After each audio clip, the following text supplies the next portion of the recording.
हिंद दोस्तों, मैं दिलीप कुमार। दोस्तों, 1 अक्टूबर को 2 पालियों में आयोजित बिहार पुलिस सिपाही भर्ती की परीक्षा को पेपर लीक की वजह से कैंसिल कर दिया गया है और साथ ही 7 अक्टूबर और 15 अक्टूबर को जो परीक्षा होने वाली थी उसे भी अब स्थगित कर दिया गया है। एक बहुत अच्छा फैसला लिया गया है, इसके लिए हम बिहार सरकार को धन्यवाद देते हैं और खासकर मुख्यमंत्री नीतीश कुमार जी को धन्यवाद देते हैं कि उन्होंने छात्र हित में ये फैसला किया है, क्योंकि सीएसबीसी लगातार लिपापोती इस मामले में कर रही थी और कल ही सीएसबीसी के चेयरमैन सर के द्वारा जो बातें कही गई थी वो अभ्यर्थियों के हित में बिल्कुल नहीं था और इससे लग रहा था कि सीएसबीसी इस मामले की लिपापोती करने जा रही है और उन्होंने तो एक तरह से लिपापोती कर ही दिया था। लेकिन हम धन्यवाद देते हैं बिहार के मुख्यमंत्री नीतीश कुमार जी को, जिन्होंने हम लोगों की बातों को संज्ञान में लिया और 7 और 15 अक्टूबर को जो परीक्षा आयोजित होने वाली थी उसको भी स्थगित करवाया, क्योंकि कल ही हम ये मांग कर रहे थे सुबह से कि सिर्फ 1 अक्टूबर की परीक्षा कैंसिल ही नहीं होनी चाहिए, बल्कि 7 और 15 को जो परीक्षा आयोजित होने वाली है उसको भी स्थगित किया जाए, क्योंकि जो सेटर, जो दलाल, जो शिक्षा माफिया 1 अक्टूबर की परीक्षा में सेंधमारी कर लिया है वो 7 और 15 अक्टूबर की परीक्षा में भी सेंधमारी निश्चित रूप से कर लेगा। हमने कल ही इस बात की मांग किया था कि 7 और 15 अक्टूबर की परीक्षा को भी स्थगित कर दीजिए।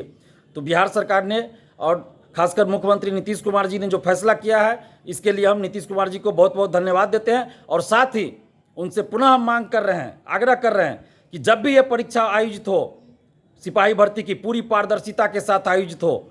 और पूरी व्यवस्था की जाए कि धांधली सेटिंग ना हो, पेपर लीक ना हो और जो व्यवस्था बीपीएससी के द्वारा की गई है वो सारी व्यवस्था सीएसबीसी के द्वारा भी किया जाए और जब तक ऐसी व्यवस्था ना हो तब तक ये परीक्षा आयोजित नहीं होनी चाहिए, क्योंकि अगर परीक्षा से पहले आंसर वायरल हो जाए तो फिर उस परीक्षा का कोई मतलब नहीं रह जाता है, वैसी परीक्षा का कोई औचित्य नहीं है। और साथ ही पारदर्शिता होनी चाहिए,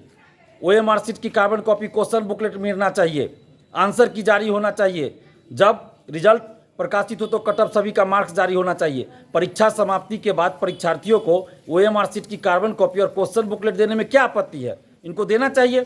बीपीएससी ओएमआर शीट ऑनलाइन जारी करती है परीक्षा के बाद, मेंस की कॉपियाँ परीक्षा के बाद जारी होता है, तो सीएसबीसी ऐसा क्यों नहीं कर सकती है? इसलिए सीएसबीसी को भी ऐसा करना चाहिए। परीक्षा के बाद ओएमआर शीट की कार्बन कॉपी और क्वेश्चन बुकलेट जारी होना चाहिए, आंसर की जारी होना चाहिए और रिजल्ट के साथ कटअप सभी का मार्क्स जारी होना चाहिए। और जब तक ऐसा नहीं होगा तब तक परीक्षा का कोई मतलब नहीं है, कोई औचित्य नहीं है। इसलिए हम नीतीश कुमार जी से ये मांग कर रहे हैं कि जब भी ये परीक्षा हो तो पूरी व्यवस्था के साथ हो, जो व्यवस्था बीपीएससी ने अपनाया है वो सारी व्यवस्था लागू किया जाए। धन्यवाद। जय